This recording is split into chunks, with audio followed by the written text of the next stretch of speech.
This is 365 Sports, powered by Sikkim365.com. Welcome to the Triple Option. Here's your host, Paul Catalina. Welcome into the Triple Option. Paul Catalina and Garrett Ross. No, Garrett is not in a shed right now. I know it looks like that because he's got a folding table behind him. But it doesn't even look like that, but that's what it is. It's a table. But it does look like you're like in a shed. Yes. Yeah. You are definitely not in a shed. I would like that pointed out to everybody. You are not in a shed. You are, in fact, just around the corner. Mm-hmm. Jack and I came here yesterday, and we, and by we, I mean mostly Jack. Of course. Mostly Jack. Like, it was like 75-25. Jack. The 25% that I provided was Jack says, Paul, do this, and I did that thing. So it was nice to not, like, sometimes you're a leader in a situation, sometimes you're a follower.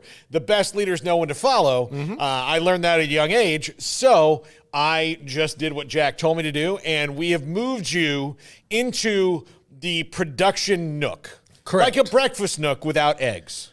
It's a start. This is the first real, I think this might be the furthest I've ever produced away from y'all. Yeah. Which is weird to say and think about. Yeah. It's a start to having my own production room. I like it, man. It's cozy. It's cool. And then, I don't have to see things. Yeah. I mean, like, here's the thing. We can, and I'm sure you've seen this on the show, get frantic and be like, oh my God. Yeah. And then, like, Garrett sees it, but he's also, like, looking over a computer at us. And there's a lot that goes on over here. So then if he looks over the computer, then the thing you're supposed to see on the monitor, he's not looking at that. Here we've got him set up where you are not. I can tell everybody, you are not looking at my actual face. You're looking at my face on a monitor. Correct. Yeah. So I know that's neither here nor there, but we'd like to celebrate these big times with, we've waited and been patient to be able to do this. And there are some other things going to happen to the studio that we're excited about as well. Jack and I also were able to destroy your old production desk. And yes. I'm sorry that you were not here for that, to have that office space type moment for that big piece of crap. I just need to know, like, how many chunks did it take? What was the process of tearing this down? What all did I miss out on? All right, bring Jack in because he is back there in the nook with you. Here comes Jack.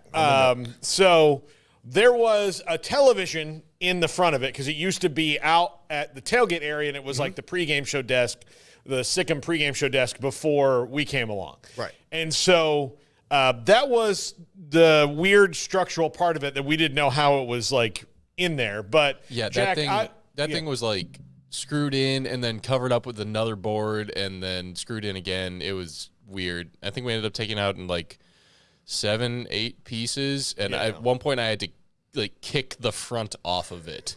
Yeah. I had to get down on the floor, hold on to the top, and kick the front off of it, and the rest nearly fell apart on top of it. Yeah, I was holding it and, like, pulling, like, one hand holding it. With my right hand, I'm pulling out, like, what Jack is kicking. And then I was like, is this going to fall on you? He's like, yeah, if you let go. In a second, he's like, I can get out. And so he gets out, and then it sat wonky for a minute, and I went and threw a part away, and then when I came back in, he had already had it taken apart. But I'm sure there was a catharsis there for Jack. Oh, yeah, I very much enjoyed kicking the crap out of that desk. It was a heavy bitch too. I'll tell you that right now. Like, overall, it was heavy. Like, and there goes our monetization. I think it took us three trips to get to the dumpster, but it's over now. And I appreciated focusing on something that was not football. Because let me tell you about my sports weekend. Yeah, how'd that go, Paul? This is me as a fan. Me as a fan this weekend. A sports fan in general. The Red Sox and Yankees played. The Yankees are very much in the playoffs. The Red Sox are fading fast. Now, they did win a game or two, and it was fine. But mostly I had to watch the Yankees win games against the Red Sox, which always sucks to me. Then I left here. I sadly drove home.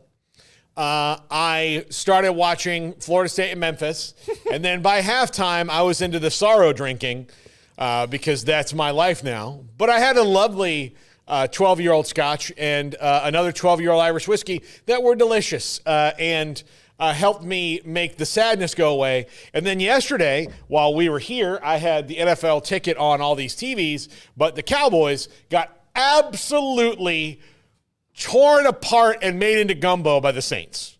Like, that was, like, they showed up with the roux already ready, and we're just waiting for the ingredients, and it was basically the Cowboys defense. So I didn't see the game, but as scrolling, I was keeping up with it on social media, and the one thing I did notice after the game was I don't know if you saw this, there were probably a good 100 at least Saints fans outside of Jerry World, like putting on a concert.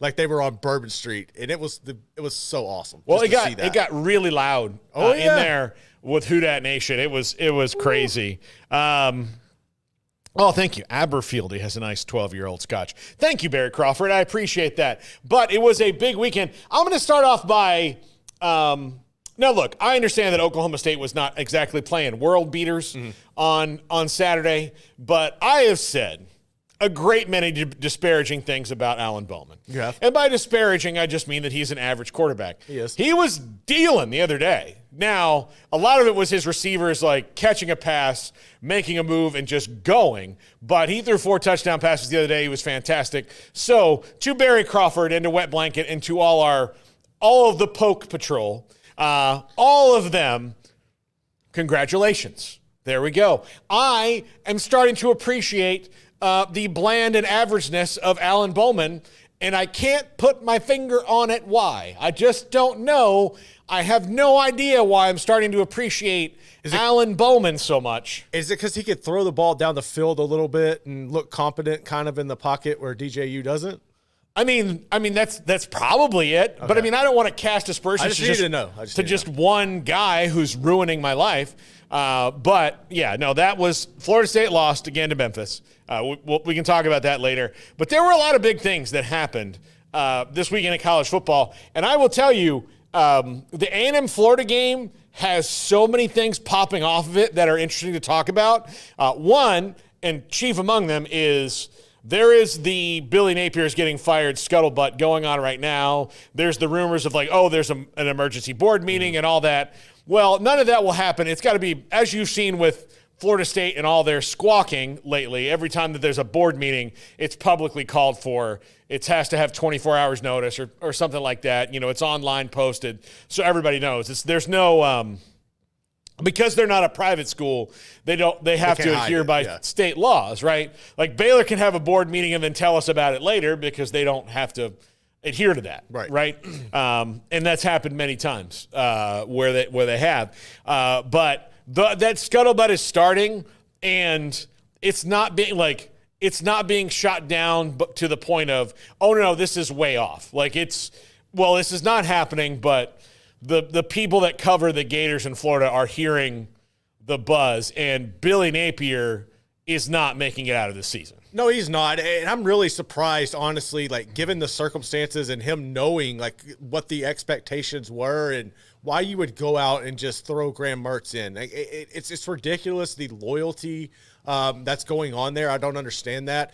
You have a perfect opportunity where you have DJ Lagway, who just finally rejuvenized your fan base the week before against Sanford when he threw for over 400 yards. You have him coming in to Texas, playing against A&M, where he's like, 75 miles away from where he grew up, 85 miles, 80, whatever, from Willis in the Houston area.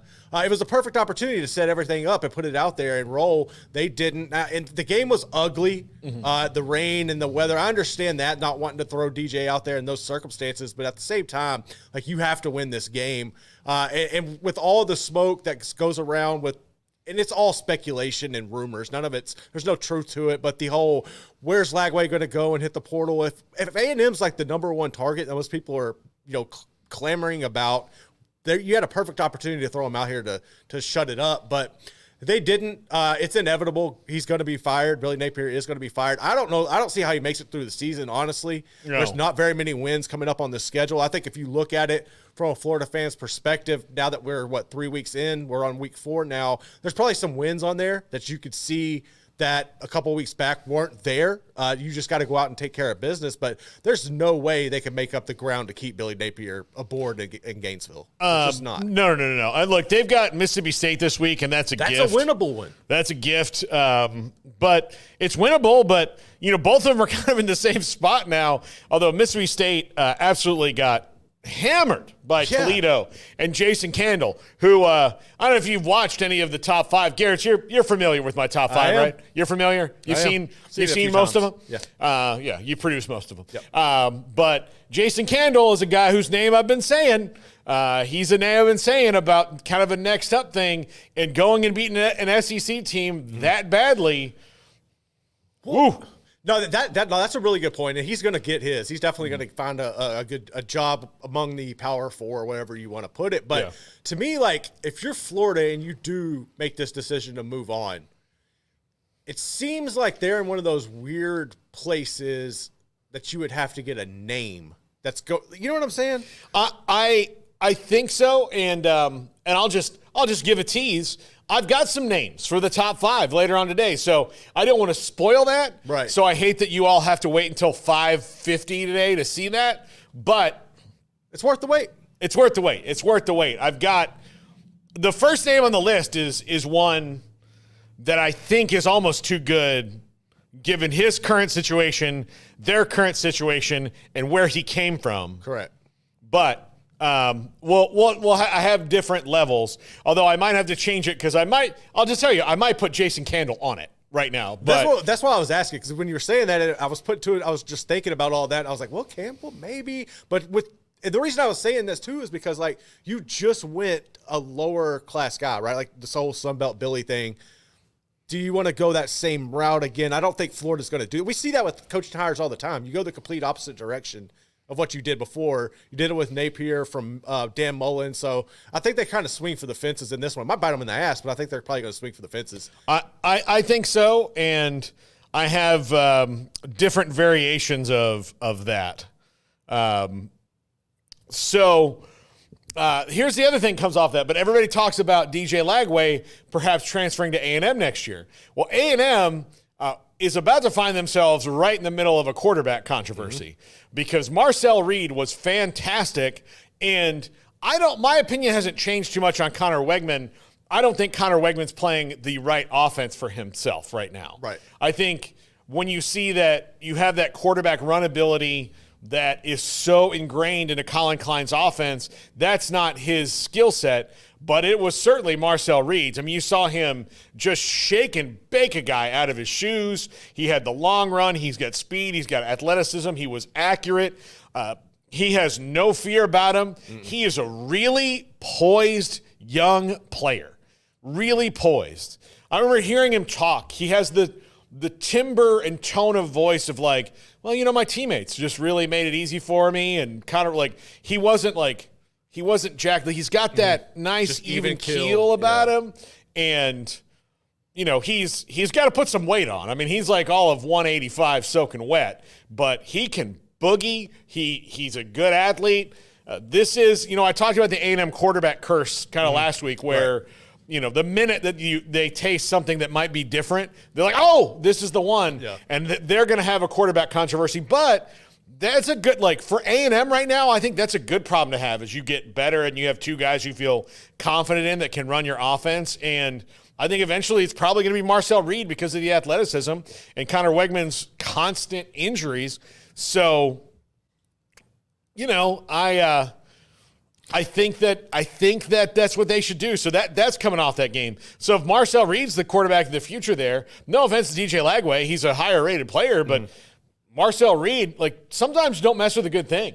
This guy's pretty good, and see what you got from him for a year before you jump into that. Well, I don't think there's any rush for Lagway to leave Florida at all either. I think he's going to stay, right? Because even before all this happened, he knew that Rashada was going to be there before that blew up and he left. That didn't hinder him from going. He probably got more money off of the Rashada deal blowing up. But if you could be the quarterback at Florida and you can make them a contender again, that's very important. And that's a big deal, and that's something that he can hang his hat on where, do you think there's more I don't know how to word this, more incentive on being the quarterback at Florida per being the quarterback at A&M. Like, to me, there's the history, not really. There's more. I mean, there's more glory. Maybe that's what historically I'm going for. At Florida. When you've got Steve Spurrier, Danny Werfel, Tim Tebow, that's 3 Heisman Trophy winners at quarterback. You've got national championships. That's probably what skews it right there. All that. That's probably skews it. They've had some – and look, they've had some really good, like, first-round draft pick quarterbacks that were really good in college. Rex Grossman was a Heisman finalist. Jesse Palmer started there, too. Everybody knows Jesse Palmer. And he was good. He wasn't great. But Doug Johnson, Rex Grossman, Jesse Palmer, and they had a good run of good quarterbacks, college quarterbacks. The guys that could play some ball. So Chris Leak won a national title with him, even though you watch the documentary, they talk about him like, oh, Chris Leak, he was him, man, a few times.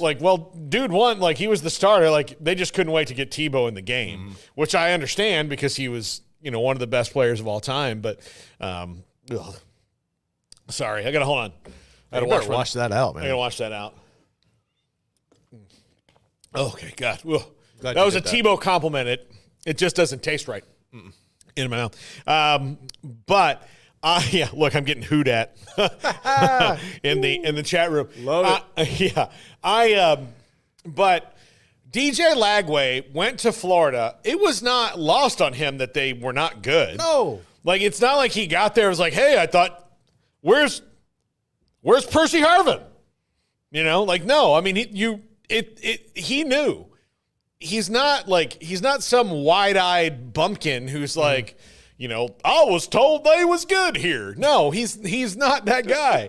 And he was enthusiastic about going there. He was enthusiastic about shooting some energy into the program. So before we transfer him out of Florida because Billy Napier is getting fired, let's see. And we don't know exactly when. Yes. This is us saying there is a lot of smoke. He would have to go on an absolute tear, which you watch them. I don't see it happening. Look, they've played all 3 of their games at home so far.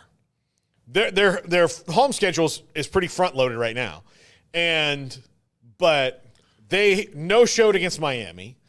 If not for the 47-minute weather delay, I think A&M beats them even worse because I think A&M by the end of that game was like, can we go home? Can we leave? This is like we've won already. Let's Billy Napier is rotating series to series Graham Mertz and DJ Lagway. Yeah, and Graham Mertz played better on Saturday than DJ Lagway, but that's all to say that not that much better, and they still lost the game, right? And he still threw a pick 6. Do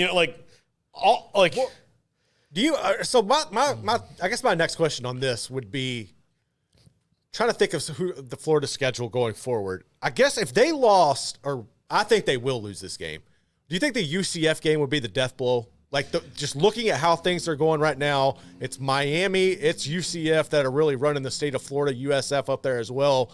But if the Gators lose to UCF, do you think that's kind of like it? I'll throw this out there because it's Mississippi State this week, and then they hit their first bye. Okay.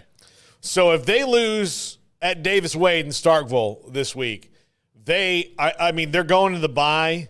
They might let him go. I think the only thing right now holding up is what is the date of the contract where that buyout drops a little bit. Right.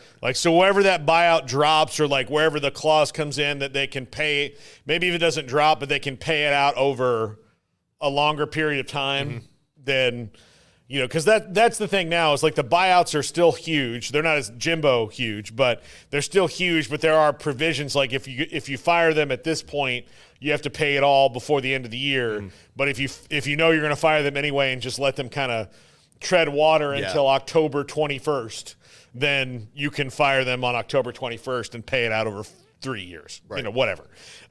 So I'm not sure. I know there's some sort of clause. I'm not familiar enough with it to make any kind of definitive statement, but I think that's one of the things they're waiting out. But if they lose to Mississippi State this week after what happened to Mississippi State last week, like you can just tell him to pack his stuff and go. But if they come off the bye week, lose at home again to UCF, then that game on October 5th, it's over. Right. Like, that's it. He might still be the coach, but if they come off and lose the next two, there's no coming back from it. There's no coming back from it, especially if they lose to UCF at home, which I don't know. Like, UCF and TCU is a game we're going to talk about in a second because it was amazing. Best game of the week. Absolutely most fun game of the week. But I don't know where KJ Jefferson's going to go. Like, I don't on against Florida and all that in Ben Hill Griffin. He's been there before. He's been there. So, it's not going to surprise him. Plus, the atmosphere might be a little bit less. Well, it's also, he's not in a situation where he's got to go in and win the game for them like he was at Arkansas. Like, he was all they had. Like, if it wasn't Rocket Sanders, it was just him. Like, that was it. That's not the case at UCF. Well, and if you see what R.J. Harvey did the other day, look, A&M has some good running backs. Le'Veon Moss, Amari Daniels, really good running backs. Good. They don't have an R.J. Harvey. No. And Le'Veon Moss had a great day against Florida running the ball. They've got problems stopping teams and running the ball, which is a good look. Florida's going to be probably favored in that game, more than likely, because of the three letters SEC. Yeah. But from what I've seen from UCF so far, that's a better team, and so, they have their UCF off this week. Then they welcome Colorado, which is a terrible matchup for the Buffaloes. Oh, absolutely. Because of the running game. Again, KJ Jefferson might not have to throw. Yeah. They could line up in the power I. That's all I would do. I'd just run them down their throat the whole game. If if you're that confident going into the swamp after running the ball like that in a game that's going to mean so much to you, like that I think is that's going to be the one that if that's the moment. And mostly because, and this is embarrassing to say because I'm in this group as well, but the three fan bases of the big three in Florida look down on UCF and USF. Yeah, they do. And I think those days need to be over, especially right now when it comes to UCF, who is in a power conference and has this, gigantic alumni base of which they're only feel like they're kind of scratching the surface, getting the support from it. And so once they start winning, like this game's a huge one. If you're a rich alumni who's like kind of in the water with Gus and the boys, and then they go into the swamp and win in a couple weeks, you might be like, you know what? I believe here. See, that's funny that you said that because before you got there, I was thinking Gus Malzahn is probably the most comfortable coach in that situation because there's questions about Norvell. Like I know that, and I don't think there really should be, honestly. No, I've got a top five kind of this week on what's going on there. But so I don't think there should be, like a fire him situation there. Napier definitely is. Cristobal is making up for it this season, like definitely making up for it. But if you look at the consistency that Gus has and what he's able to do and going to be able to do there, I think that shouldn't be a non-factor. Yeah. I think there's something cooking there, especially if UCF can win against Colorado at home. They're going to be kind of rolling in it. And we'll see. Mississippi State just got absolutely shredded. Florida should be it's going to be favored in this game, but this is not that enticing of a matchup. No, not at all. This is two teams, one that's just starting out with their new head coach and one that's about to get rid of one, more than likely. So when we come back, I want to talk about UCF and TCU and here's what I learned about the Knights. They are gutsy, and they were not fazed at halftime in that game. So that was pretty impressive from what I saw from them. We'll talk about that next. This is 365 Sports.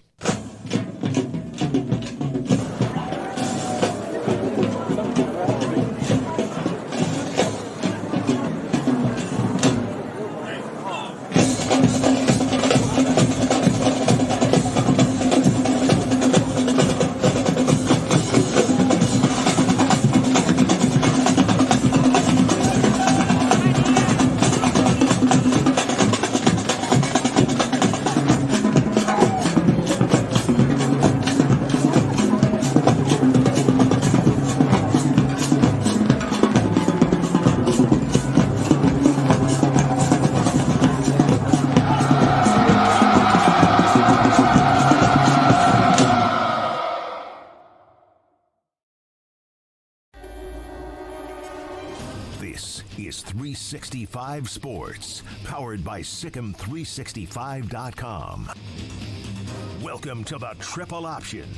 Here's your host, Paul Catalina. Welcome back. And no, Paxton, I have not forgotten to mention the Texas Longhorns and Arch Manning and that they're number one in the country. Just wanted to make sure that, like, if before you say, hey, let's not forget about that. I know, and we're going to talk about it later. But they're damn good, man. I talked to our friend Andrew Baker yesterday, Garrett, and he's got some big personal news. Oh. Already. Really? Already there's a baby Baker on the way. Nice. Yeah. I don't know if I was supposed to say that on YouTube, but you and I know now. Okay. But due in April. And so but I talked to him, and he said that everything that, and this is true, everything that Chris Del Conte has touched there at Texas, it's gold. For the most part, has turned to gold. I know basketball's been a little bit, that was out of his control, but he handled it properly. Yeah, We'll but I leave it mean, at it's that. still like it's been a bit of a bumpier ride, but it's still pretty good. Like, they're not bad or anything. They'll be fine in the SEC. I mean, which is getting to be a better basketball conference, but the game day experience is better. The tailgate experience is better. He was saying, like, there's all these ridiculous free concerts. Like, he saw Big Boy and all this stuff. So the vibe around Texas is great. Sark was the perfect guy at the right time in his career. And they were rolling the dice on him, but it worked. Mm-hmm. I mean, you just went and stole the baseball coach from the rival. That's the one thing he hasn't turned to gold. But Jim Schlossnagle's going to win at Texas. He wins everywhere he goes. But we'll talk about them later. But then you got Arch Manning, who honestly I thought would look a little bit like this was the first time he played a long time. And it's not. I know UTSA is not near the level, but he was just so locked in and ridiculously good.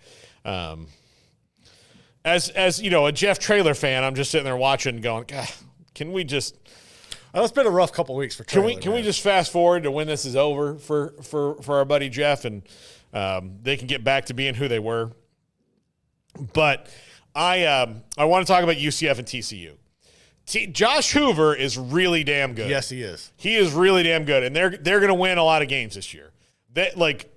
I wanted to see what this game was, to see, okay, who is, because we've got to start, after a few weeks, we kind of have to start reshaping what we think about this conference. Yep. And this was the first actual conference versus conference game that mattered as far as the winning the league goes before you get to tiebreakers.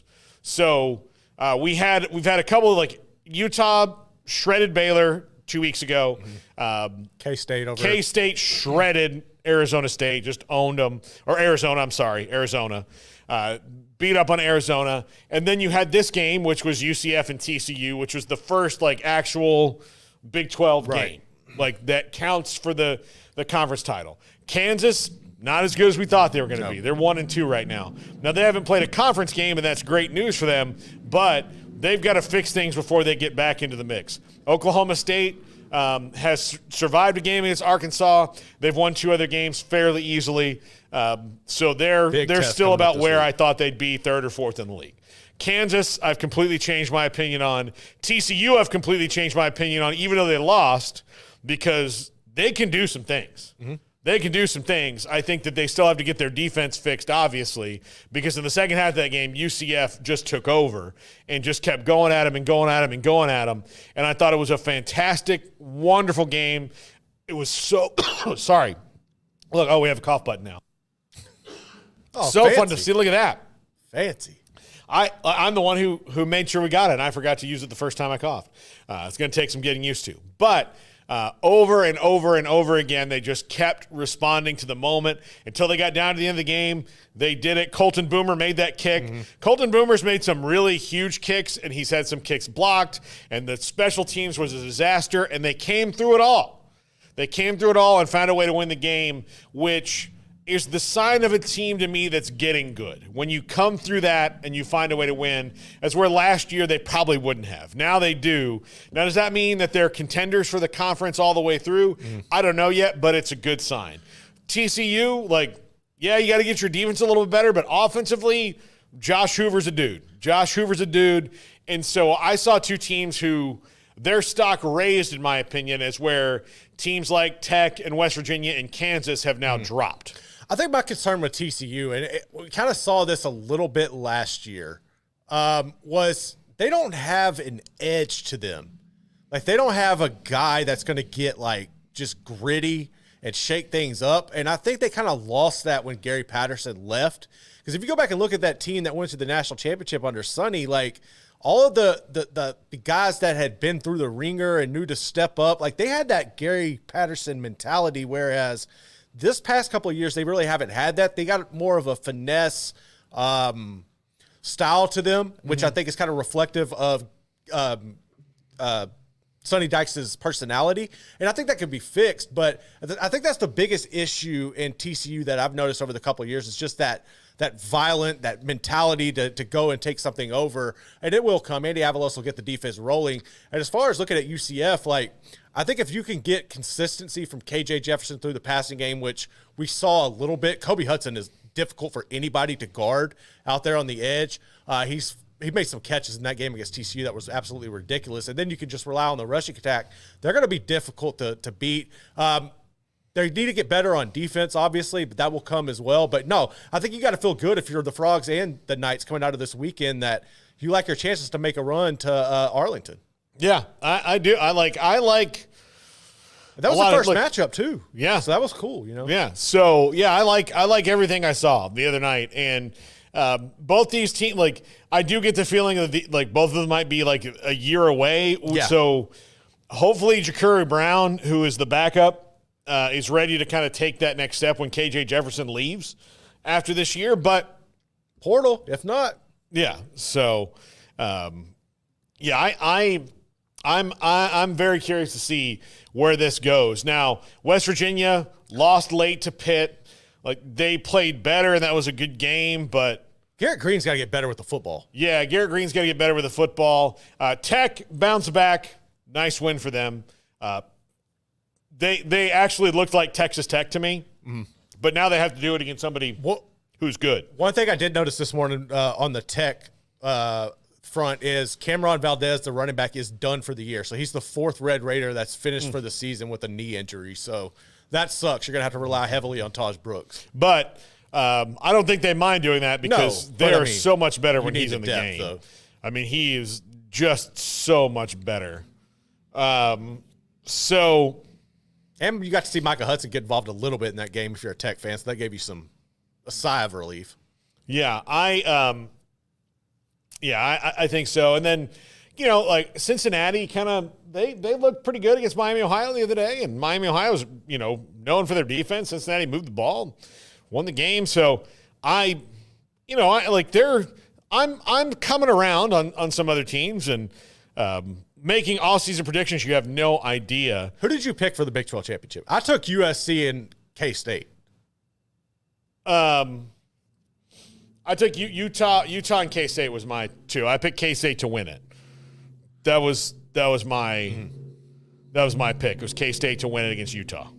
Yeah, I think I wasn't sure. I picked because I felt weird because I made that pick, but then last week when we were doing our pick 'em, I picked TCU to win the game. So I kind of contradicted myself in that one. But no, as far as this week's games though, Utah at Oklahoma State's probably the biggest one. What outside of that, what are the matchups you're looking forward to? I like, again, that one's going to be really interesting.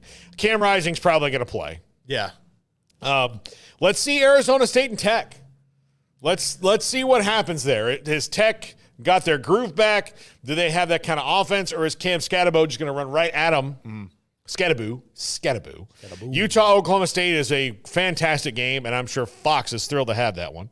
And then let's see how good BYU is. How they can they contain Avery Johnson a little bit? I think he's starting to get his sea legs, and that's bad news. I think that game's going to get ugly. Yeah, probably. I don't trust Retzlaff. I mean, like I'm watching him the other day, and it was a couple weeks back. I can't remember who they were playing. He could not throw the ball. Like, he could not throw you to win. It was SMU. It was the SMU game.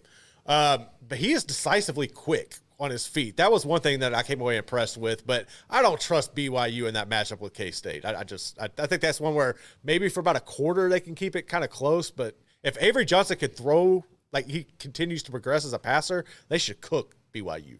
Yeah, they should absolutely cook BYU. Yeah, I think so. Baylor and Colorado. Okay, this is a who are you, both of you, game. Who are you? And Colorado got a much-needed win against Colorado State, who is just not good. And I don't see a ton of wins on the schedule. Baylor, the first half of that game was inexcusable. Yes, you can't have turnovers and letting them have the ball as long as Air Force did is inexcusable. But they came out and did what they had to do with their backup quarterback, Sawyer Robertson. So it'll be like it was described as minor ailments on DeQuan Finn. So we'll see how long he's out. If Sawyer plays against Colorado, I don't know. But against Colorado, I think you're going to see a heavy dosage of their – Baylor's got some really talented running backs. Richard Reese, Dawson Pendergrass, Dominic Richardson, Bryson Washington. He had a terrible fumble, but even still had his first touchdown run was really good. So I expect to see Jake Spavital kind of going right at that and taking the game out of the quarterback's hands. The concern for me in this game is going to be Baylor's secondary because we haven't really seen them be tested this year. And if you go back and look on Saturday night, there were about 3 or 4 opportunities when Air Force did elect to throw the ball. One in particular that they hit their tight end. It was about a 30-yard down the field, and he just dropped it. So there were some open opportunities that the Falcons missed that I think Shadur would take advantage of. But at the same time, like, I feel really good about Baylor's defensive line and their linebackers. I think Dave Aranda could draw up a really good plan to contain Shadur because he's not going to want to run on you. That's not his go-to. He's going to want to try to check down and find the receivers. But it's going to be really interesting. I think this could be like a back-and-forth affair that honestly gets settled in the fourth, but Baylor's secondary is going to have to step up. And they got to find a way to score some points. Like, Baylor's offense has got to create some big plays because that's been lacking. Yeah, they definitely do. They got to do that. When we come back, let's talk about Arch Manning. Let's get the elephant in the room out of the way and just admit that this is a year where we're going to have to deal with a lot of annoying burnt orange stuff. This is the Triple Option on 365 Sports.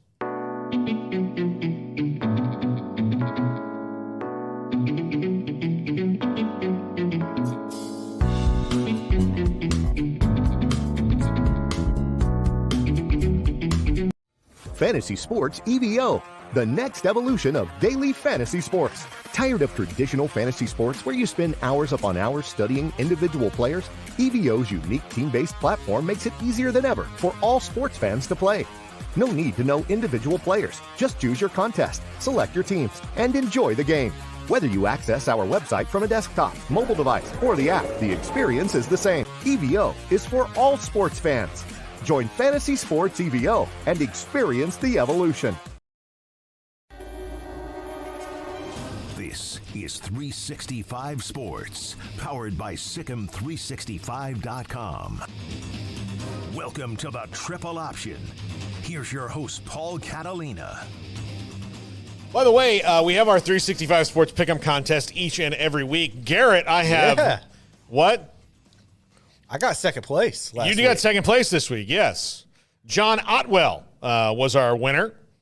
So congratulations to John. Very happy for him. And, he's going to get a $100 gift card. So, Garrett, I needed this. You needed some wins. I think the ones I missed were I picked TCU, like I mentioned a while ago, which I shouldn't have since I picked UCF to go to the championship. And then the other one that got me, what was it? I can't remember the other one that got me. It was pretty good. It was a good week for me. Yeah. John is a UTSA fan. So let's see. I am 19-11. So of our group, I am 19-11. And then let's keep scrolling here. Smokey is now 18-12. He had a good week. Let's see. I have not seen Craig might have forgotten to do his picks. Because I don't see him in here. He did that a couple times last year too. Yeah. Or flipped them. Yeah. So I'm sorry, I lied. The leader among our group is Jack McKenzie. He is 20-10. He whooped me last year when we did our picks. Yeah. So he smoked me. Yeah. I'm scrolling. I maybe have to go to another page. Or there's another page. I don't know. I'll figure it out. I'll figure it out before the show for sure. So, but week 4, picks are in and or picks are up, so you can go to that and do that now. And have your chance to win $100 gift card to TexasBeefHouse.com. Some quick NFL news, by the way. Heisman Trophy winner Bryce Young has been benched by the Panthers. So, I don't really watch the NFL. I'm just gonna be real. So, is that more indicative on him, or is this just that organization is a disaster, or both? I think that they're just not good enough any way, shape, or form right now, and I'd rather bench him and protect him than throw Andy Dalton out to the Wolves. Yeah, throw him out to the Wolves and see what happens. But anyhow, all right, let's talk about it. The Texas Longhorns are really damn good. Yes, they are. And Georgia went out against a Kentucky team that could not score the last 2 weeks and won 13-12. Carson Beck is a good quarterback.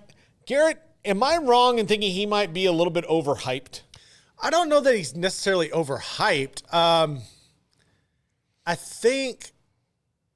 don't think he's overhyped. I just think he gets the benefit of the doubt because Georgia's been so good, and he appears to be slightly more entertaining to watch than Stetson Bennett. Mm-hmm. And I think that plus the NIL bump and the exposure that he's gotten probably comes across. But I don't think he's necessarily – he's not – I don't think he's – I don't know. He's okay. He just doesn't live up to the billing that he's made out to be. No. That not yeah, I mean, they have not – But he doesn't need to be. He doesn't need to be like a – No, but when I think about the best quarterbacks available, like going – like the ones who are going to put up the most numbers, the ones who are going to be, to me – like, he's still going to be a high pick, but Quinn Ewers, who's hurt. Always hurt. Yeah. Quinn Ewers, Shadur Sanders, Cam Ward, those guys right now are standing out to me. Mm. And we'll see how it goes from now to the end of the year. So, but, yeah, I just like there was no reason for them to only score 13 points in that game. And, look, Kentucky brought it on defense, but their offense is – well, I mean, I think you got to expect that for Kentucky the way you went out the week before and just did not show up whatsoever. Yeah. And you knew Stoops was going to come back with a vengeance in that. So I'm not surprised that Kentucky's defense came out and played well. And I'm also not surprised that Georgia played down to an opponent like they have a tendency to do at times. So it's one of those situations that it's weird. It looks odd. But Texas rightfully is number one because they went out and handled their business in Georgia. I kind of feel like this was going to happen eventually anyway, and I still think they go in and get smoked by Texas in a couple of weeks regardless. So, I mean, I think it's about right for Georgia to be at number 2. Yeah. So, I think it's I mean, they'll be fine. They'll be fine. But Texas is hitting on all cylinders now. Granted. They have yet to be challenged, mm-hmm. and they have Louisiana Monroe and Mississippi State, I think, are their next 2, and then the bye week. So I think Arch Manning's just going to play those games, and they're going to let Quinn Ewers get healthy for the stretch run, and then their schedule starts to get tougher. Like mm-hmm. This is where they had a nice little front loading, and look, their overall SEC schedule is the opposite of Florida's. Or Oklahoma's. Yeah. Who, I mean, their they schedule. Get Tennessee this week. Woo. Yeah, they get Tennessee this week, and that's woo. But Yeah, so Mississippi State off. Then you have Oklahoma, which, again, I don't care what happens to Oklahoma in the next 2 weeks. That game will be nuts. Georgia at Vanderbilt. Diego Pavia. Yeah. So they get Georgia after Oklahoma? Yeah, Like, right do after. they get a bye, or is it just No. Woo-hoo. Oklahoma and Georgia back to back. That then they have could be fun. Then they have Vanderbilt, and then they have the mighty Gators at home. The Arkansas, Kentucky, and A&M. So they've got their tough stretch here after the bye, and then it gets really a lot simpler until they go to Kyle Field at the end, which again, there's nobody else in the country that inspires the type of rivalry games that Texas does. So now having both of those back again and in the SEC, like, that's going to be nuts. Like, that's going to be absolutely nuts. So very impressed with Texas. They're good everywhere. And that's not a surprise, but holy cow, like they haven't missed a beat. Now, granted, they have not, Michigan's not good, but they still went up there and handled their business in a tough place to play. But they have not been tested to the level they will be against, say, Georgia and Oklahoma, who, again, that's going to be a test. But I think there's a reasonable shot that they may not, like, even that game in Kyle Field is going to be full of emotions. They're a lot better than the Aggies are, talent-wise. Right. So if it doesn't get mucked up in the rivalry rigmarole, then there's a good chance that they roll through that one too, and then they're not really even challenged until they get to the playoff. And, I mean, I don't know that I would like that, though. I think I would rather be challenged early on, maybe even take an L before going into the playoff and finally getting pushed, and then that be the time where, you don't know if you're ready for it or not. That kind of would make me a little nervous if I was a Texas fan. Yeah. We'll see. Like, nobody goes through completely unscathed and all that, but if there's a team that has a really good chance to go undefeated this year, I don't know. I think there's too many games for a team to go undefeated. Yeah, I don't think it's going to happen. Especially now with Oklahoma and Georgia back to back, but they get Georgia at home. Yeah. So, we'll see. I mean, we'll see. That's probably the first of two they're going to play against them. Yeah, but Garrett, you got to experience joy this week. If you want to call it that. What's that like?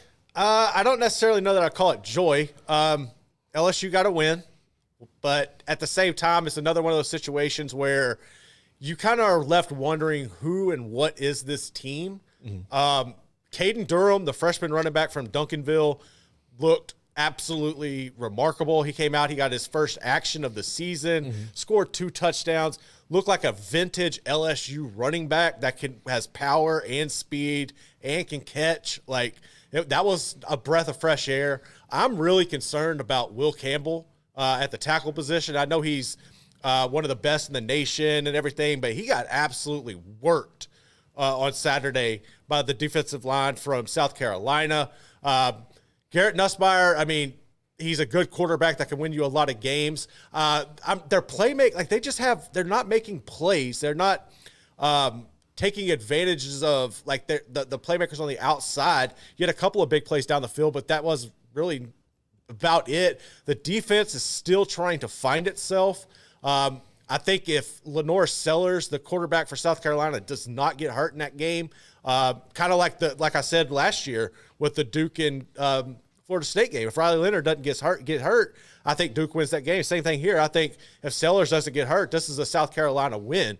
You saw it from the fans. They were coming down ready to rush this field, and in South Carolina fashion, like we've seen for so many years, they just choke. So that's one where LSU's got to be just thankful that they came away with a dub. But I still don't have faith in this team. I don't know really what to make of them. And you should get a win this week taking on UCLA. But then after that, I mean, it's going to be interesting, man. It's really going to be interesting for the Tigers. Yeah.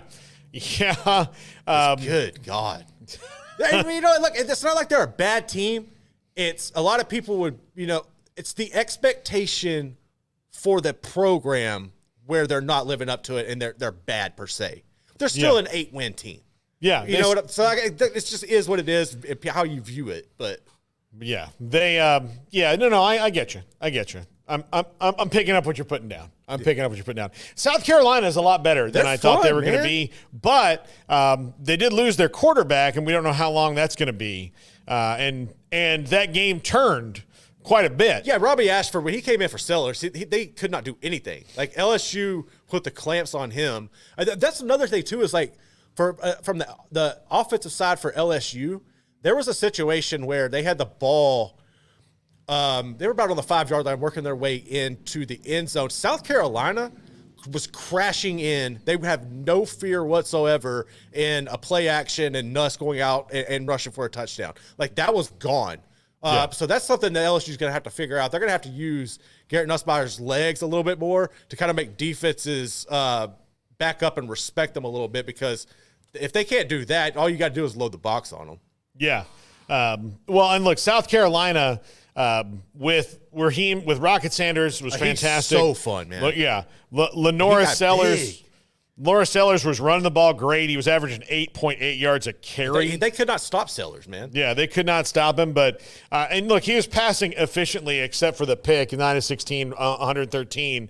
He was getting it done when he had to. But I really, Caden Durham, Caden Durham might be the answer to all your prayers, Garrett. I think he's about I don't know if he's the answer to all the prayers, but he's the answer to that running game. Yeah. I can tell you that.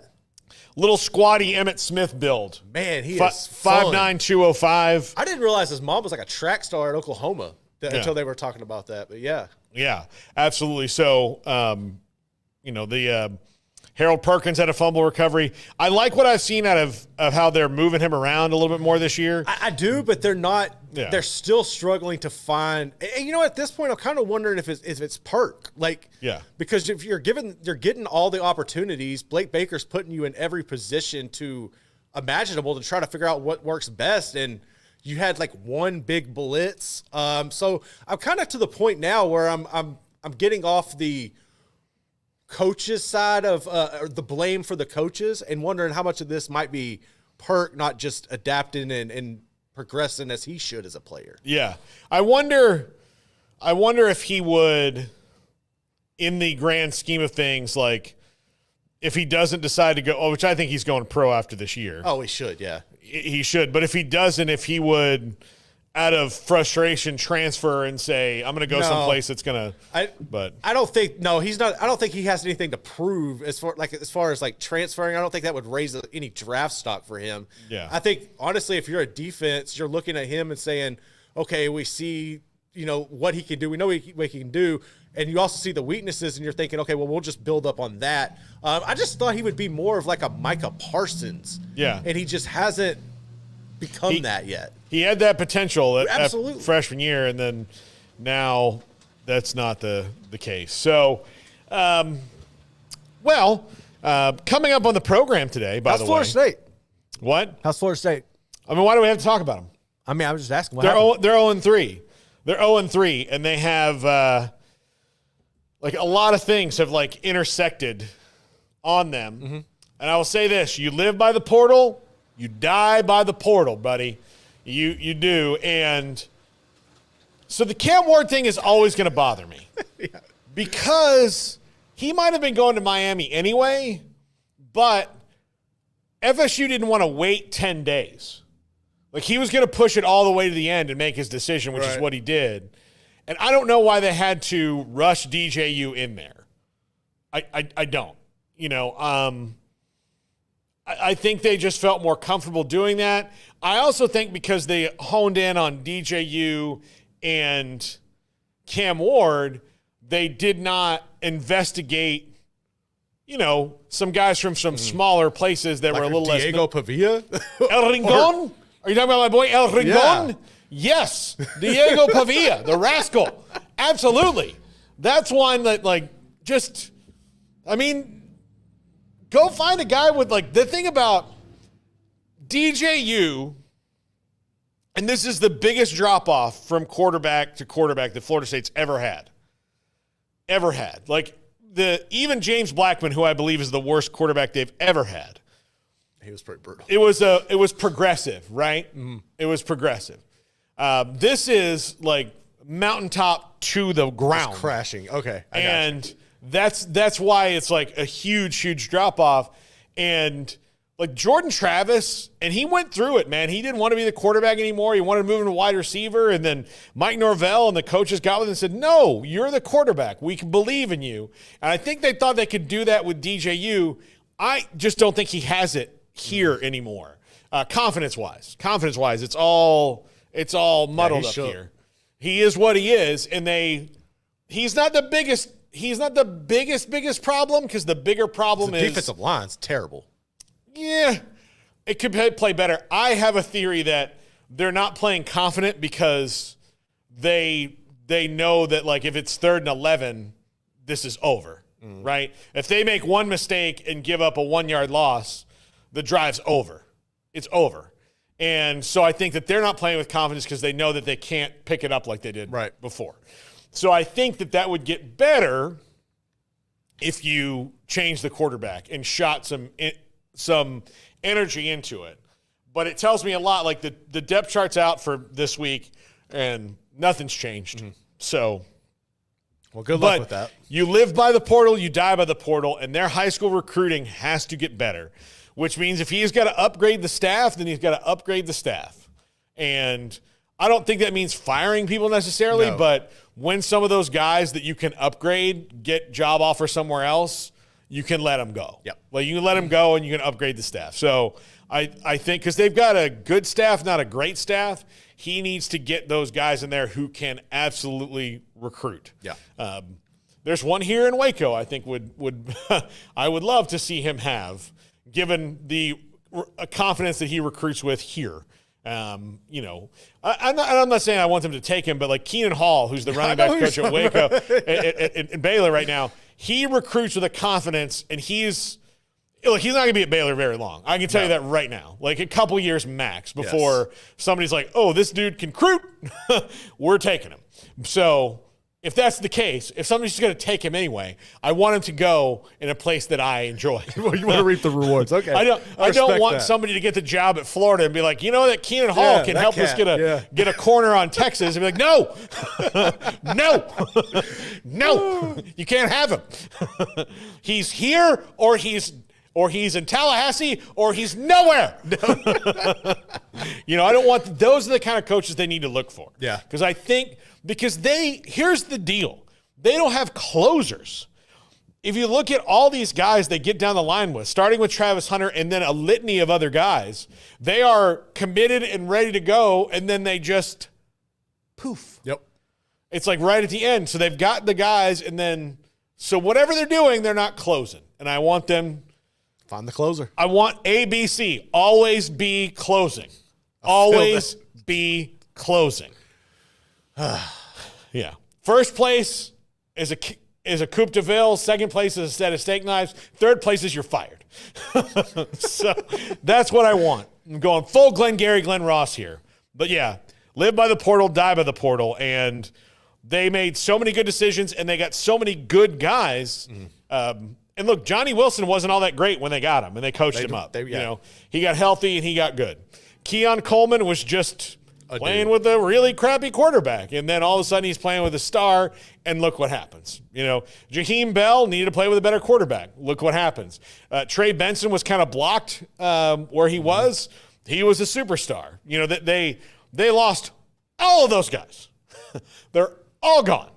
And Jared Verse was at Albany. Braden Fisk was at Central Michigan.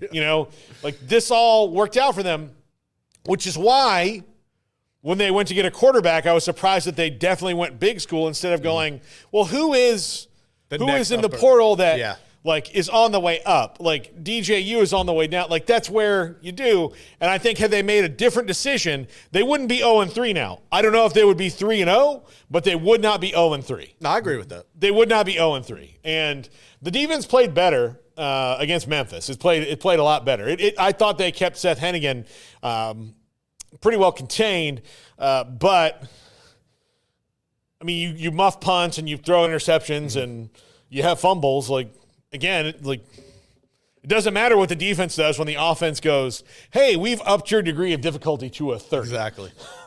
Like this was a 6 and now it's a 30 because we muffed a punt. And we muffed a punt because, one of our blockers didn't know where he was and backed up into the return guy. Right. So, those are, I don't know. I'm frustrated. But here's the thing. Seasons come, seasons go. That's it. That's all you need to know.